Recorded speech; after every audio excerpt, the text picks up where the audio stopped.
감사드립니다. 오늘 하나님께서 우리에게 주시는 말씀 봉독합니다. 마태복음 11장 16절에서 19절 그리고 25절에서 30절까지입니다. 신약성경 17쪽이 되겠습니다. 마태복음 11장 16절에서 19절 20절에서 25절에서 30절까지 제가 봉독합니다. 이 세대를 무엇으로 비유할까? 비유하건대 아이들이 장터에 앉아 제 동물을 불러 이르되 우리가 너희를 향하여 피리를 불어도 너희가 춤추지 않고 우리가 슬피 울어도 너희가 가슴을 치지 아니하였다 함과 같도다. 요한이 와서 먹지도 않고 마시지도 아니하며 그들이 말하기를 귀신이 들렸다 하더니 인자는 와서 먹고 마시며 말하기를 보라 먹기를 탐하고 포도주를 즐기는 사람이요 세리와 죄인의 친구로다 하니 지혜는 그 행한 일로 인하여 옳다함을 얻으리라. 25절 그때 예수께서 대답하여 이르시되 천지의 주제이신 하나님이여 이것을 지혜롭고 슬기 있는 자들에게는 숨기시고 어린 아이들에게는 나타내심을 감사하나이다. 옳소이다. 이렇게 된 것이 아버지의 뜻이니이다.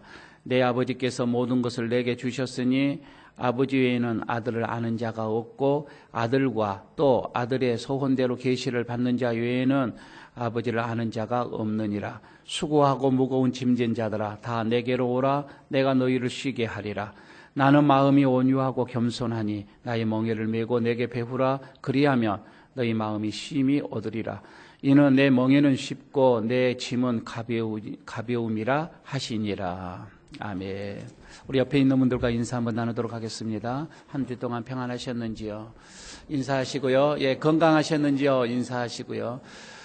보름을 준사님 빨간 메인보드는 좀 올리고 제일 왼쪽에 있는 이 보름을 차라리 내려주면 돼요.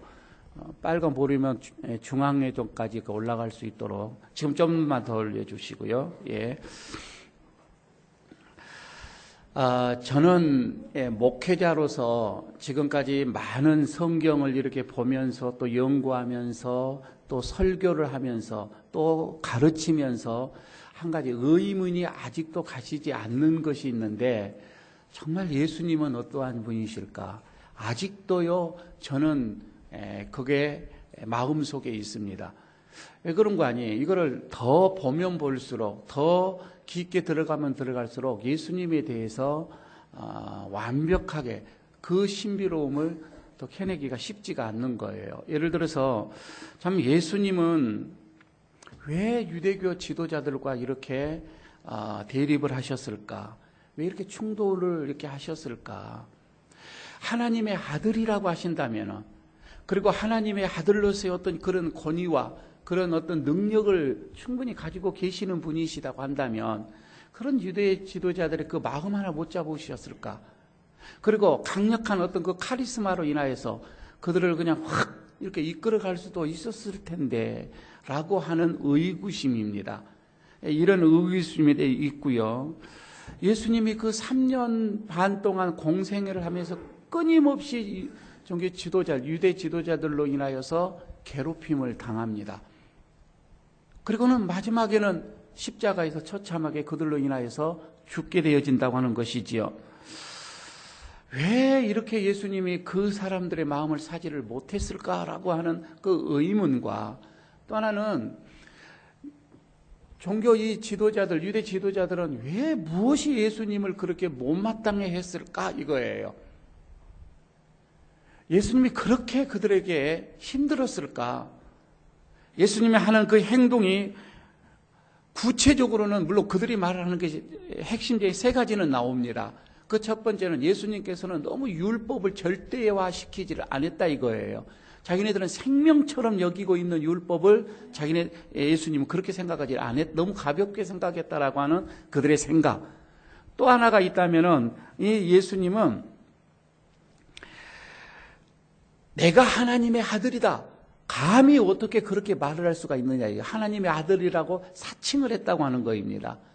그리고 오늘 본문에 보게 되면 또 하나가 나오는데 예수님의 이 삶의 이 태도, 예수님의 이 신앙의 이 태도, 이거에 대해서 상당히 문제를 삼았던 거예요. 빌미를 삼고서 그들에게 공격을 했던 것으로 봐집니다. 이게 오늘 본문의 19절에 있는 말씀입니다. 19절을 같이 함께 여러분 우리가 읽도록 하겠습니다. 인자는 와서 먹고 마시매 말하기를 보라 먹기를 탐하고 포도주를 즐기는 사람이요 세리와 죄인의 친구로다 하니 이렇게 얘기를 하죠. 지혜는 그 행한 일로 인하여 옳다함을 얻으리라. 지금 예수님 여기서 두 가지 얘기가 나오죠. 오늘 이 본문 속에서 보게 되면 그 하나는 예수님이 너무 먹는 거를 탐한다 이거예요. 그리고 포도주를 이 독주를 어떻게 보면 이 술을 즐긴다 이렇게 나옵니다. 모르겠어요. 성경에 마태, 마가, 누가, 요한복음의 이 복음서를 쭉 보게 되면 예수님께서 이 먹는 거에 대해서 탐식을 하면서 어떤 이 마시는 거를 율법에 어긋날 정도로 율법을 무시하면서까지 먹고 마신 것에 취해졌느냐? 이거는 한 번 나오지는 않습니다. 그냥 유대 지도자들의 그들의 눈높이에서 보고 있는 거예요. 그런데 더 신기한 거는 바로 예수님 앞에 세례 요한은 안 먹었어요. 먹는 것도 마시는 것도 다 절제했더니 또 안 먹는다고 뭐라고 그랬습니다. 귀신에 들려가지고 안 먹었다. 앞에서는 또 그렇게 하고 예수님은 그냥 또 드시니까 또 너무 잘 먹는다라고 또 이게 공격을 하고 있는 거예요. 그냥 공격을 하려면 이래도 공격, 저래도 공격입니다. 옷을 좀 잘 입으면 사치한다고 하고 조금 수수하게 입으면 교회 망신 다 시킨다고 하고 그죠? 말을 조금 빨리 하면 못 알아듣는다고, 좀 늦게 하면 느리다가 하고, 그냥 하려고 하면요, 트집 잡으려고 하면 다 잡히는 거예요. 지금 여기에서도 그런 말씀이에요. 유대 지도자들은요, 물론 그 율법에 따라서 먹고 마시는 것이 확실하게 구분이 되어져 있습니다. 먹어야 할 거 먹어야 되고요, 먹지 말아야 할 거 먹지 말아야 됐습니다. 그런데 예수님은 그렇게 율법을 다 무시하면서까지 그러지는 않았다 이 말입니다. 그런데 그들은 이렇게 트집을 잡았던 것이고 또 하나는 지금 여기서 보면은 사회적으로 평판이 좋지 않는 사람들과 너무 잘 어울린다 이거예요. 이게 그들에게는 몹시 못마땅했던 거예요. 그래 여기서 사회적인 평판이 낮은 사람들은 죄인, 세리들이다 이거이죠. 그런데 물론 예수님께서는 율법의 잣대로 인하여서 사람들을 가리지는 않았습니다. 예수님의 제자 중에 하나 마태도 세리였다 이 말입니다. 예수님을 잘 따르는 여인도 몸을 파는 여인도 있었습니다. 이런 것을 보게 되면 율법의 이 잣대로 인해서 사람을 사귀고 멀리하고 전혀 이루지는 않는 것은 사실입니다. 그런데 말이에요. 지금 여기에서 유대 지도자들은 그런 예수님의 하는 일에 대해서 용납을 할 수가 없었다는 말이에요. 어떻게 율법에서 금한 사람과 가까이 할 수가 있느냐 이거이죠. 물론요, 그들이 주장하는 것은 다 이거는 옳지 않다 이렇게 보면은 안 돼요. 그들이 나쁘다. 유대 지도자들 그렇게 여러분 우리가 판단을 해서는 안 됩니다. 그들은 정말 열심히 신앙생활을 했던 사람들이고요. 공공연하게 그냥 약점 잡기 위해서 했던 것이 아니라 그들은 자기네들이 생명처럼 여기고 있는 이 율법의 기준으로 인해서 예수를 봤다고 하는 거이죠. 자기네들이 가지고 있는 이 율법으로 인해서 사람들을 판단을 하는 거예요. 왜? 그렇게 해서 이 율법에 자기의 유대의 이 신앙 공동체를 그들은 지키기 위해서 했던 것입니다. 나쁜 것은 아니죠. 어떻게 보게 보면은 그냥 이것을 율법을 풀어놓으면은 누구든지 다 들어오게 되면 그 공동체는 허물어질 것이라고 그들은 생각을 하고 있었던 것입니다. 안식일 일만 하나만 놓고서도 그래요. 그들은 안식일에는 절대로 병을 고친다든지 어떤 치료를 한다든지 이래서는 안 된다라고 율법이 규정이 되어 있습니다. 그래서 치료하지를 않는 거이죠. 그러나 예수님은 그렇게 생각하지 않아요. 안식일이 사람을 위해서 있지 어떻게 이 사람이 안식일을 위해서 있느냐 이러시면서 장애인들을 고치는 게 나옵니다. 예수님은 그렇게 하셨다 이 말입니다. 그런데 가만히 보십시오. 제3자 입장에서 보게 되어지면 어쩌면 예수님보다는 유대 지도자들의 그들의 논리가 설 때 더 맞을 수도 있는 거예요. 틀린 것이 아니다 이 말입니다. 왜? 환자는요, 장애인은 월요일 우리가 말하면 그 다음날 안식이 지난 다음에 고치도 된다 이 말이에요. 지금같이 말하면 굳이 월요일 입원해도 될 건데 꼭 주일날 안 해도, 근데 왜 주일날 아침에 입원을 하냐 이거예요. 그냥 월요일날 가도 될 상황이다 이거이지요. 이제 이렇게 되면 비난을 받게 되면 우리도 그렇게 하잖아요.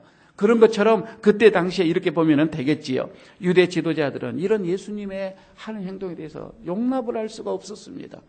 마음이 불편했습니다. 그래서 예수님을 가리켜 먹는 것을 탐한다, 죄인들과 친구다, 세리들과 친구다 이러면서 저 사람은 진짜 문제가 많은 사람이야 하고는 계속해서 이제 험담을 하기 시작하는 거예요. 그들이 모이는 공동체, 그들이 회당이었잖아요. 예루살렘 성전은 1년에 한 3번 정도 들어가는 그런 성전이었지만, 모두 회당에서 모여서 유대 지도자들은 저 예수라는 사람은 이런 사람이야, 저런 사람이야 하면서 계속해서 험담을 그들에게 소문을 퍼뜨리게 됐던 것이지요. 자, 이런 상황에서 예수님의 입장에서 두 번째 보는 거예요. 이런 상황, 자신을 공격해오는 이런 사람에서 예수님은 어떻게 대처를 했느냐 이거예요. 그냥 우리 같으면 그 사람을 찾아갑니다. 찾아가서 전후를 사정을 말합니다. 내가 먹는 게 탐한 게 아니고요. 내가 이런 술을 내가 이렇게 잘 마시는 것이 아닙니다. 내가 저들과 친구가 아닙니다. 저들을 그냥 내가 이해하려고 했던 것이고요. 저 죄인들의 마음을 좀 풀어주려고 했던 것이고요. 저들을 전도하려고 했던 것이고요. 이렇게 예수님이 가서 설명을 해줄 수도 있는 거잖아요. 그들에게 가서 아니 나는 정말 내가 탐심하는 사람이 아닙니다. 내가 율법이 어기면서 뭔가를 내가 먹고 율법에서 금한 음식을 먹고 그런 것은 아닙니다. 라고 이렇게 설명을 했을 법도 하는데 예수님은 전혀 안 한다 이 말이에요. 아무 말씀을 안 하십니다. 제가 이거 보면서 왜 그랬을까? 왜 예수님이 이렇게 아무 말씀을 하시지 아니하시고 그냥 예수님이 생각하신 대로 이렇게 가셨을까? 바로 이거이지요. 저들은 말이에요. 저들의 모든 신앙의 기준은 율법이에요. 율법이라고 하는 것을 딱 세워놓고 절대 기준을 거기에 맞춰가는 거입니다. 유대인들은 그렇죠. 그런데 예수님은 그렇지가 않다 이 말입니다. 요즘같이 말하면 성경에 여러분요 이 성경을 문자적으로 해석하는 사람이 있어요. 그런 교단도 있습니다. 1.1획도 틀려서는 안 됩니다. 여기서 말하는 것 그대로 지켜야 한다라고 하는 주장을 하는 사람들과 아니다. 성경이라고 하는 것은 그때 그 시대의 상황을 봐야 되고 역사를 봐야 되고 환경을 봐야 되고 그때 당시에 사람들의 심리도 봐야 되고 이렇게 또 성경의 앞에와 뒤와 맥을 또 봐야 되고 이런 것을 다 통과해서 오늘 말씀하고 있는 이 의미가 뭐냐? 문자가 아니라 그 안에 있는 의미를 해석을 해야 된다라고 하는 또 생각하는 그렇게 하는 주장을 하는 교단이 있어요. 이게 우리 교단이지요. 이제 이렇게 보면은 서로가 이쪽에서는 문자적으로 해석을 해야 된다. 이쪽 의미다. 대화가 안 됩니다. 쉽지가 않는 거이지요. 그러니까 율법을 기준으로 여기는 사람과 그렇지 않는 사람과의 타협이라고 하는 것은 쉽지가 않아요. 여러분 우리도 그렇잖아요. 신앙을 가지고 있으면요. 진짜 신앙이 들어가게 되면 신앙인과 결혼을 해야 된다라고 하는 그 신념이 딱 들어가는 것과 안 믿는 사람은 신앙이 있든 없든 관계가 없이 결혼하는 사람들과 대화가 안 되는 경우가 있지요. 이런 것과 마찬가지입니다. 예수님이 얘기를 해도 안 된다라고 하는 것을 이미 안 거예요. 이미 그들은 이런 율법으로 인해서 절대적인 율법에 다 굳어져 있는 사고의식을 가지고 있기 때문에 아무리 얘기를 해도 안 먹힐 거라는 것을 예수님은 이미 아신 겁니다. 차라리요, 여러분 우리가 잘 아는 것처럼 어린 아이들은 많은 경험이 없습니다. 많이 쌓아놓은 것이 없습니다. 마음속에. 그래서 아이들에게 복음을 전하고 무엇을 설득을 하면 설득을 그냥 당합니다. 그리고 그대로 받아들입니다. 이게 어린 아이예요. 그래서 성경도 신앙도 어린 아이였을 때에 딱 이렇게 넣어주고 그들이 자라도록 털을 잡아주면은 어른이 돼서도 그렇게 하지요. 그런데 어른이 돼서요, 많은 경험을 합니다. 많은 거 듣습니다. 많은 거 배웁니다. 나만의 이 성을 쌓아갑니다. 여러분, 어른이 돼서 나이가 들어서 내 안에 있는 어떤 이런 성품이나 인격이나 이게 여러분 바꿔지기가 쉽지가 않는 거예요. 굳어져 버렸다 이 말입니다. 아마 예수님은 그래서 이 상황을 그대로 그냥 받았던 것으로 봐집니다. 오늘 이것을 보십시오. 25절을 여러분 보시기 바랍니다. 25절에 보게 되면 이렇게 얘기를 합니다. 같이 여러분과 함께 읽어보도록 하겠습니다. 그때 예수께서 대답하여 이르시되 천지의 주제이신 아버지여, 이것을 지혜롭고 슬기 있는 자들에게는 숨기시고 어린 아이들에게는 나타내심을 감사하나이다. 옳소이다. 이렇게 된 것이 아버지의 뜻입니다. 지금 여기서 예수님이 말씀한 게 뭐냐면, 지금 여기서 유대 지도자들, 이 사람은 지혜롭고 슬기로운 사람들이라고 인정을 했습니다. 지혜롭고 슬기로운 사람을 유대 지도자들이에요. 그리고 지금 어린 아이들은 여기서는 세리, 이 죄인들을 지금 의미하고 있는 것이지요. 그런데 하나님의 이 뜻, 하나님의 이 마음은 그런 유대 지도자들, 지혜로운 자들, 슬기로운 자들에게는 숨겨놨다 이 말입니다. 나타내지를 않는 거예요. 그리고는 차라리 죄인들, 세리들, 그런 어린 아이들과 같은 자들에게 하나님의 뜻과 마음을 이렇게 나타내 주었다라고 하는 거예요. 그런데 예수님이 이렇게 말씀을 할 때요, 그때 당시에 이 말씀에 설득력이 없었어요. 왜 그런 거 아니? 지금도 여러분 우리가 가만히 보면 그런 생각인데, 지혜로운 자가 누구예요? 슬기로운 자가 누구예요? 그때 당시에는 제사장이고 바리새인이고 서기관들이고 그들이 다 지혜로운 자이고 슬기로운 자, 모두가 다 인정을 했습니다. 왜? 그만큼 공부를 했고 훈련을 받았고 철저하게 하나님의 어떤 이런 말씀으로 그들이 살아가는 것 때문에 다 인정을 했습니다. 하나님의 뜻은 그들로 통해서 나타낸다고 하는 거 다 그렇게 생각하는 시대에 있단 말입니다. 오늘날도 여러분 마찬가지잖아요. 목회자다고 한다면 수많은 많은 세상에 많은 어떤 이런 일들을 다 정리를 하고 하나님의 말씀에 그 신학에 들어가서 훈련받고 그리고 공부하고 그리고 또 어떤 그 어려운 시험을 어떤 통과를 하고 그래서 목사가 되어지고, 그래서 여러분 우리는 여러분이나 저희 보편적으로 목사는 또 교회의 어떤 지도자들은 어떤 뭐 새가족보다는 아는 거리면 세상의 사람보다는 더 어디 보면 슬기롭고 지혜롭고 하나님의 뜻을 알만하고 이렇게 우리 다 생각을 하는 것과 같다 이 말입니다. 그런데 여기에 함정이 있는 거예요. 여기에 정말 우리가 알지 못하는 하나의 비밀이 있는 거예요. 이게 뭐냐면 내가 알고 있는 것 말이에요.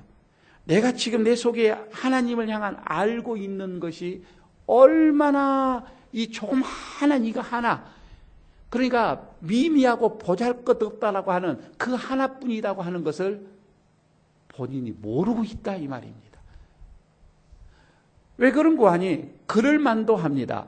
나는 슬기롭고 지혜롭다라고 딱 생각을 하는 경우가 뭐냐면, 다른 사람 성도들과 생각을 했을 때에 저들과 비교를 해보니까 내가 더 낫거든.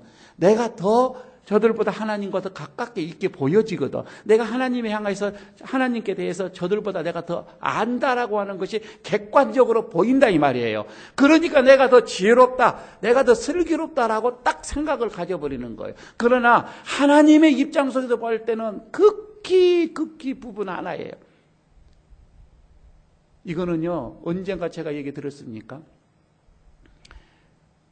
지금이야 우리나라 여기 지금 뭐 의술이 많이 발달이 되어서 괜찮지만 아직도 소록도나 가게 되면 나환자 어떤 그런 한센병 그런 집단들이 있잖아요.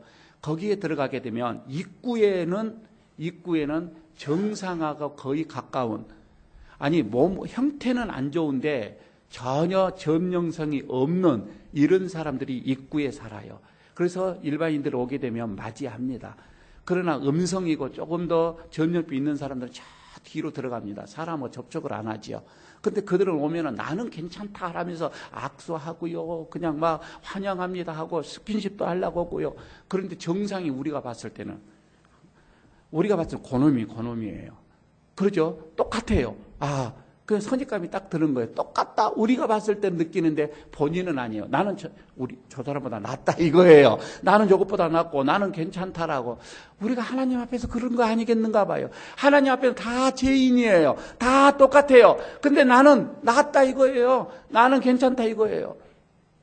어떻게 보게 되면 지금 여기서 유대 지도자들이 이런 착각 속에서 발목이 딱 잡혀 있는 거예요. 나는 낫다 이거입니다. 나는 하나님 앞에서 슬기로운 자다 이거예요.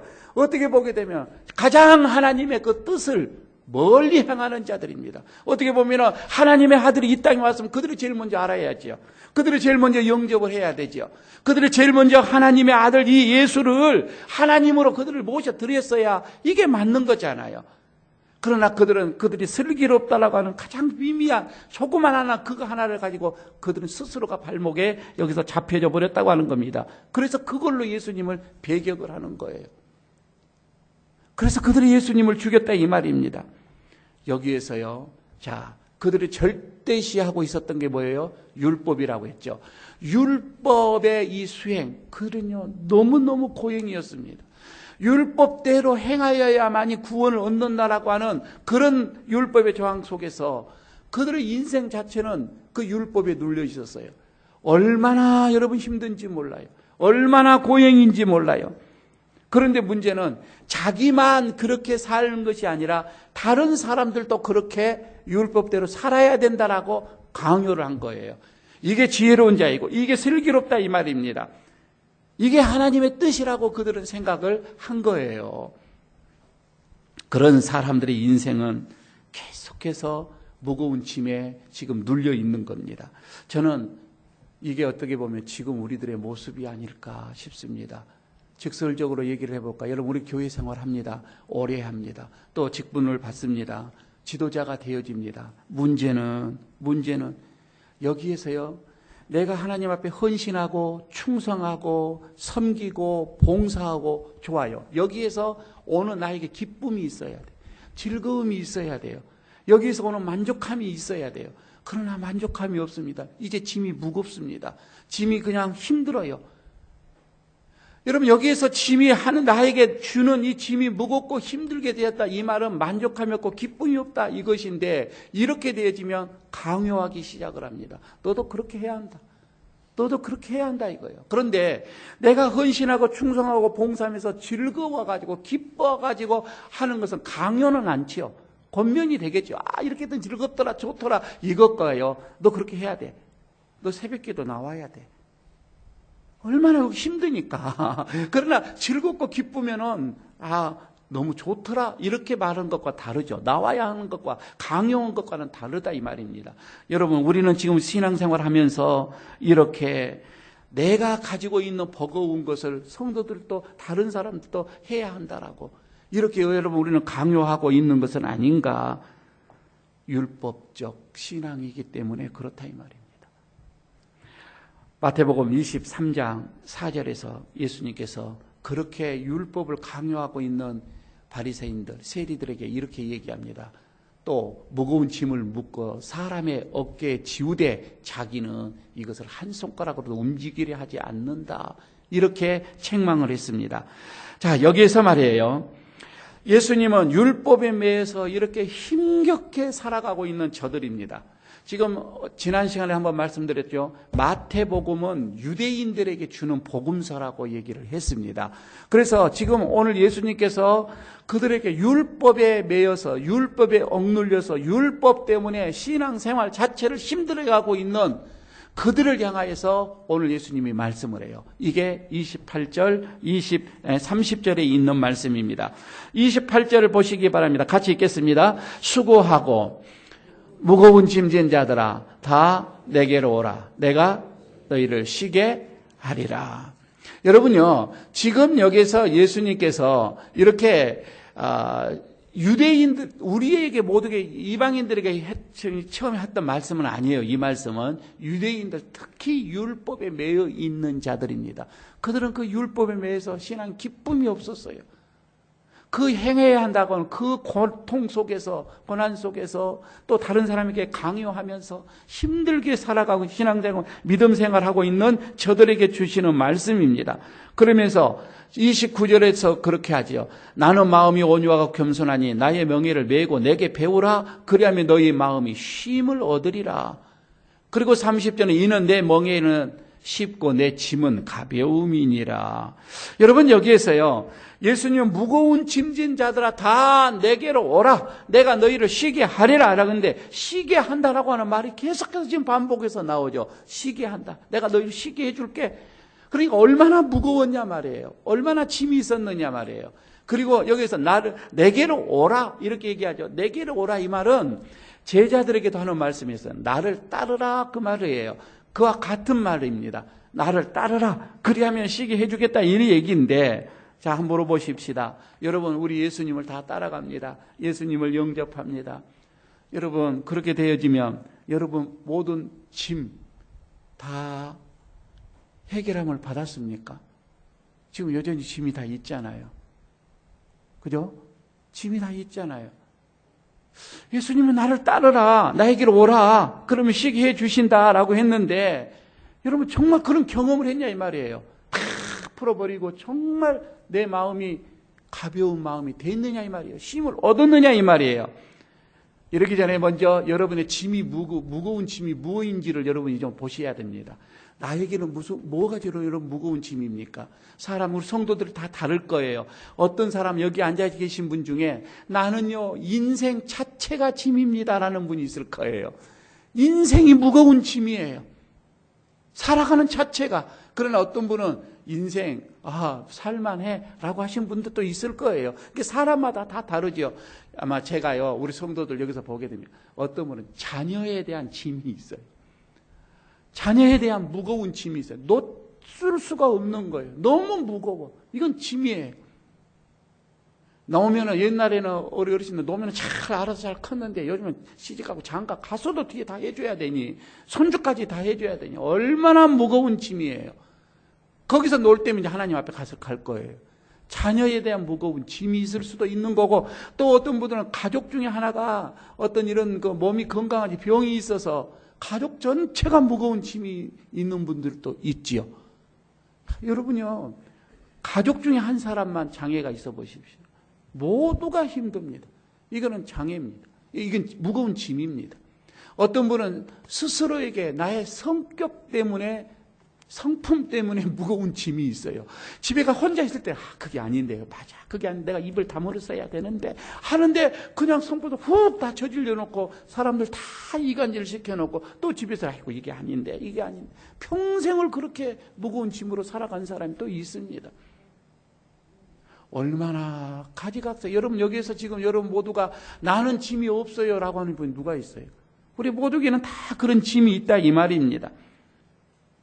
물질이 없어서 무거운 짐도 있고요.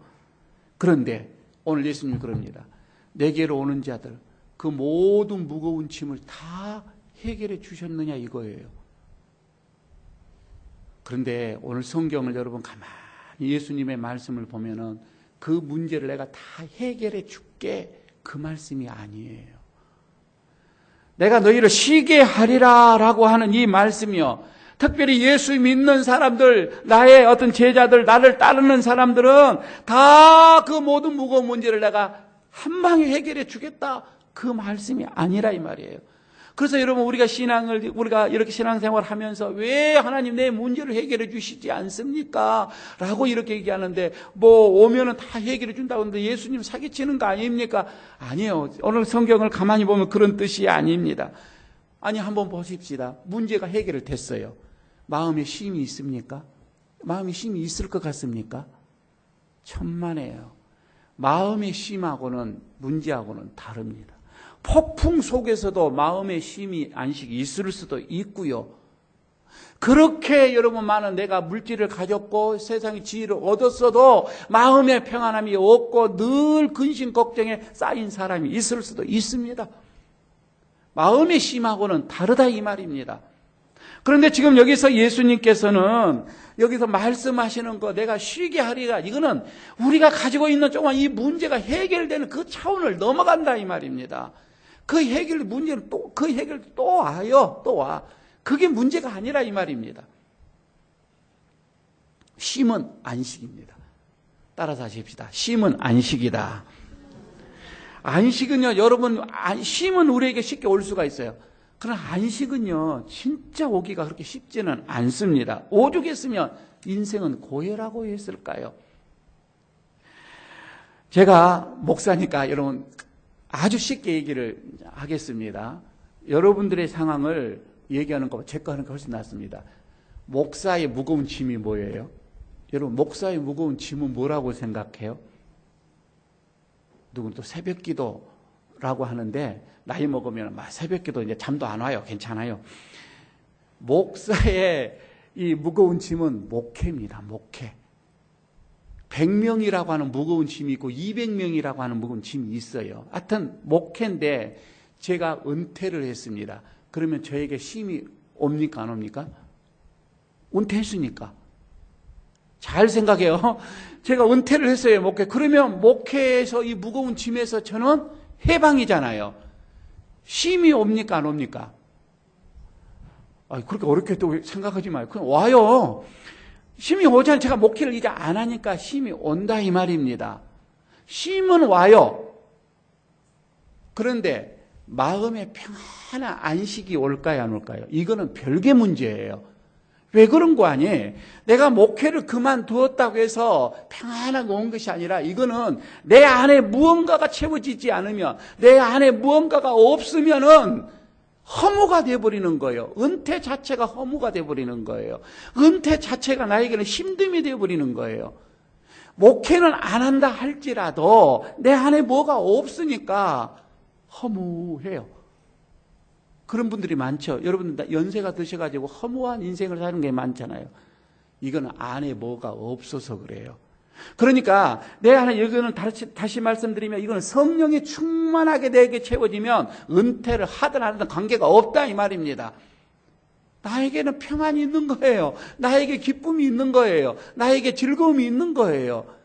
성령이 내 마음을 잡아가니까 은퇴를 해서도 평안하다, 안 해도 평안하는 거예요. 그러니까 여러분은 우리가 지금 내가 무엇이 주어져서 평안하고 무엇이 없어서 이런 것이 아니라 내 안에 예수 그리스도다 이 말입니다. 내 안에 성령님이다 이 말입니다.